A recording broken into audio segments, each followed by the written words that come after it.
যে বন্ধুরা সবাইকে শুভ দুপুর। তো বন্ধুরা এখন আমরা খাওয়া দাওয়া করব। তো দেখো আজকে কি বানিয়েছি। এই যে দেখো বন্ধুরা, শনিবার স্পেশাল খিচুড়ি বানিয়েছি। তো সব রকম সবজি দিয়ে বানিয়েছি। তো একটু গরম করে নিচ্ছি। খিচুড়ি তো গরম গরমই ভালো লাগে খেতে। আর দেখো এই যে পাঁপড় ভেজেছি। আর কি আছে দেখো বন্ধুরা, এই যে দেখো ফুলের চাটনি আছে, বেগুন ভাজা করলাম, আর এতে আলু দিয়ে মুসুরির ঘুগনি সকালে বানিয়েছিলাম মুড়ি খাবার জন্য।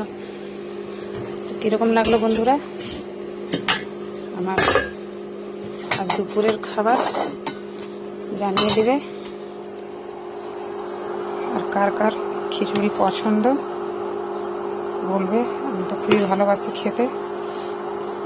আজকে মানে শনিবার, আজকে বানিয়ে দিলাম খিচুড়ি, কেননা গরম পড়ে যাবে তো আর খিচুড়ি খেতে ভালো লাগবে না। তো ঠিক আছে বন্ধুরা, আমরা তাহলে খাওয়া দাওয়া করি। আমি তাহলে রাখি, আবার পরের ভিডিও দেখা হবে। সবাইকে বাই।